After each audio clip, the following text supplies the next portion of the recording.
Hi, Matt with eTrailer. Today we're going to be talking about the B&W Tow Stow Pintle Ball Mount. So let's check it out.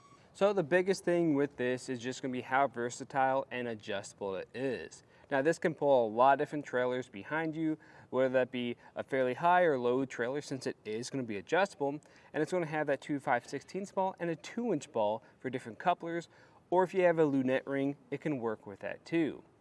Now, we'd love to see or hear what type of trailers you're pulling behind you, so send us a picture, leave a comment so we can see how you're using it.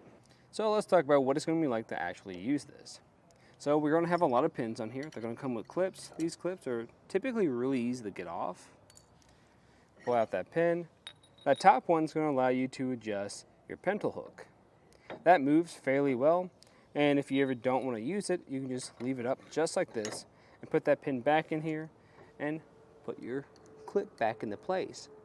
Now your ball mounts are going to be really easy to adjust too. So let's do that real quick. Again, same system, pulling that pin. Now right now we have that 2 5/16 ball facing up. If I pull that pin, I can flip it 180 degrees, put this back into place.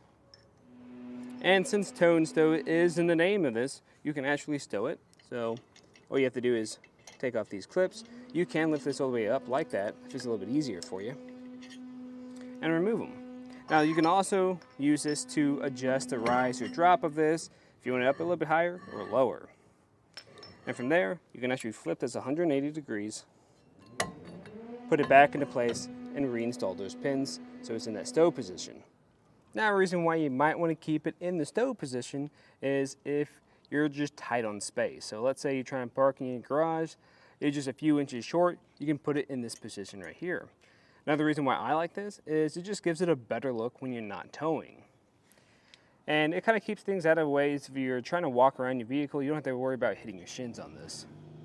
Now let's talk about when you do have it back here, you can tell this is a pretty tight fit. Now the hitch that we have today goes down a little bit lower than most other ones. And when I was working with this earlier, when I put the 2 5/16 one on, it just doesn't want to fit. So sometimes you might even have to switch between what ball is in the up position. But for most of your applications, this is going to work great.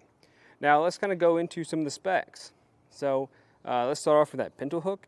That's going to be rated for 21,000 pounds, so it can handle quite a bit of weight pulling behind you. Another little fun fact about the pintle hook is I can actually use it as a step once it's in that down position. So if I ever need to get into the back of my truck, grab something that's a little bit hard to reach, I can do that. So it's going to have some tread on top of it to help give you more grip.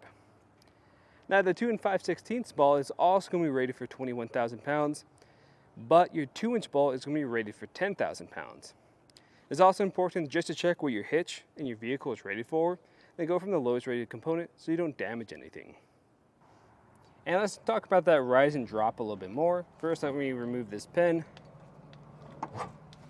And then from here, in this position, that max drop we're going to have is going to be 6 inches. For the rise, I'll have to take it out. I will say this is pretty heavy since it's very durable. I put it in this position. The max rise we're going to have is going to be 4 inches.